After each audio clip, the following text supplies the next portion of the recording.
as a narcissist, do I ever struggle now? Like, are there the same things that I used to do still like a struggle at times now? Is it stuff that I still find myself slipping back into? A lot of times people want to ask and they want to know, like, hey, what do you actually struggle with now? What does this actually look like? And how is it easier? How is it harder? Is it better being self aware? Is it not being better self aware? All these different pieces, a lot of times people ask me, and I want to kind of just compile some of them into a video to be able to explain some of them. If you guys are new here and you're not sure what's going on, I'm a narcissist. My name is Ben Taylor. I'm a self-aware narcissist on this channel to provide awareness, growth, healing, change, and development. The founder of Raw Motivations, the creator of the Narc app, and your guide in the 45-day clarity challenge to help you work systematically through breaking free from being with a toxic person. How to be able to rewire your mindset of being in a relationship with a narcissist. Oftentimes it's really confusing for people, so we try to break it down in a systematic process to get you clarity and get you breaking free from that mindset, that addictive piece that keeps pulling you back to the toxic person. Well, someone was asking the other day, they were like, what about you? Like, what do you actually struggle with now? What do you do to be able to work on it? Well, one of the things I do to work on it, besides like regular every week therapy, is actually like working on myself every single day.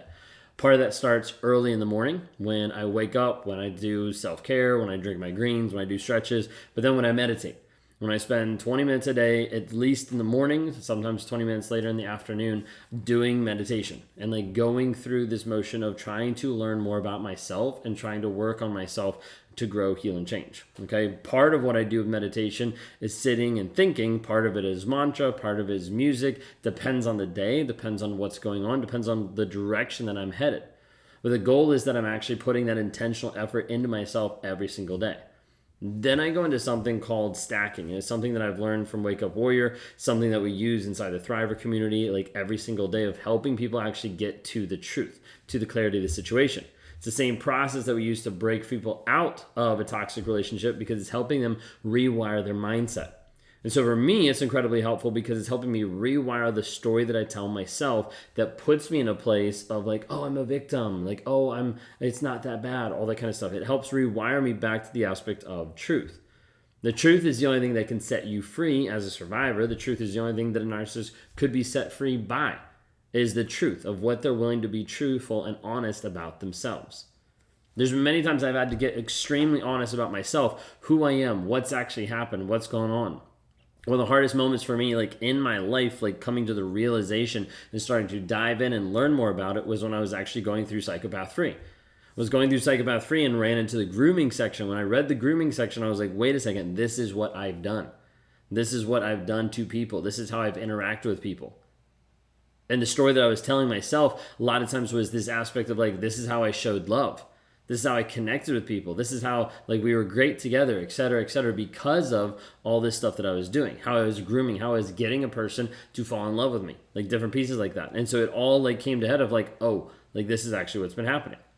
But on a day-to-day basis, I have to take the time and the intentional effort to actually work on myself, to actually change the thought process, to help like ground me and guide me back to the truth of the situation. Because that's the only thing that's actually going to set me free. It's the only thing that's going to continue to help me move towards the direction I want to go, the change that I want to be versus how I was showing up. So how do I actually show up now? There's a big difference in what I was doing versus what I am doing now. But that doesn't mean everything's just magically gone or magically disappeared.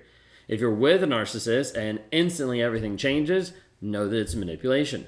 It is a long, hard battle to start to change the things that have become habits and addictions for such a long period of time. And when that person says like, oh, I went to a couple therapy sessions, I'm good, yeah, it's not going to cut it. So I've been an individual with one single therapist every single week for over a year now. And before that, I did about 6 months of EMDR. And I'm going to continue doing therapy because I know it helps. But I'm at this place with therapy where my therapist also knows, like she mentioned when I was trying to go through the soul purpose intensive of like who I actually am, what I'm actually doing. She's like, I know I can start to trust you to actually deal with the shit that you're going through and like let me know. Because I'll write it all out. I'll put it in like a stack of this is what I'm thinking, this is what I'm feeling. Then I'll share it with her. And then we start talking about it. Then we start working over it, start going through it to be able to get clarity of what's actually going on in the direction I need to go. But do I still struggle with it? Yeah, 100%. Just because I'm not in that still abusive state doesn't mean I still don't have tendencies or ideas or thoughts, or especially like the mental aspect of like how it runs. So that's why I have to work on grounding and reprogramming myself like every single day, like rewiring the story that I want to tell. So, give you an example. The other day, Kayla and I and Sophia, we were at the outlets. We were at the outlets and we were in a store. We were going through, and she was picking out some stuff to try on. I was picking out some stuff to try on, and came together and we were talking about it. She tried stuff on, I tried stuff on, then came back together, and then we're talking about it. And like, there's this like piece that's like underlying of like, wait a second, like she's not sure if she should get the items. I'm not sure if I should get the items. There's this piece that's getting activated between the two of us of a little bit of like guilt and shame of like spending money. Okay, so this is both like activated, it's like base level. Then we have Sophia, who's struggling to be able to engage and to be able to just calm down in one sense inside the store. Like, she's like, we're at the outlets, I want to get out, I want to run around, I want to go all over the place, but I want to get out of the store. And we're like, wait a second, like we're not done, we're almost done. But what it did is it produced this like tension between the two of us, because there's a third person that was triggering us at the same time, produced this tension. When this tension happens, the hard piece there is then it starts to invoke a couple different things. Many of you already know, as parents, like when you have a child that acts out, like that can invoke a lot of like shame and guilt in front of other people, like image, okay? Like image isn't looking good, right? And so then we try to be able to hide it, change it, anything like that. For me in the moment, it was like a moment of like trying to connect with my wife, Kayla. Like, hey, like this is what's going on. We're both getting frustrated a little bit because we're both like wanting to actually like make the move to get the things we want to get, but both don't want to because of the story of guilt and shame of going through like the money aspect and getting triggered with the daughter at the same time. It's like, but all these things are happening all at the same time. Okay. What ends up going on is like, I get frustrated to the place where I'm just like, forget it. I'll just put everything back. Okay. So like instant kind of like pulling back. And Caleb matches that at the same time. She's like, sure, like I'll just put everything back too. So it produces this like disconnect, this like pull away. That then produces more frustration in me because I see what I did. Like in that moment, like I chose not to show up as someone who's actually being transparent and honest of like, hey, this is what I'm struggling with right now. I'm struggling. Like I mentioned it as far as like, hey, we're not communicating right now, but it wasn't like in a kind way. It was just like, we're really not communicating. Like I was just frustrated because of everything that was triggering going on. So then I'm like, okay, like I'm going to pull back my stuff. Like I'm going to go put it away. She's going to put it away. Walked out of the store. Like we were both frustrated. She's like, we can just go home.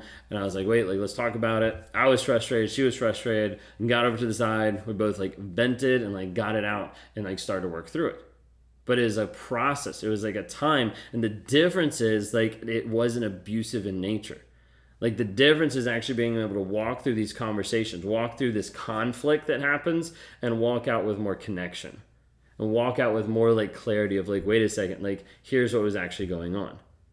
Now in the moment, it is super hard to be able to just say like, hey, in this moment, I'm getting activated by shame because I'm not being heard in this moment. So I'm just going to hide what I actually want or what I'm trying to communicate. I'll just go do what I want to go do. Like that's base level, like what's actually going on there.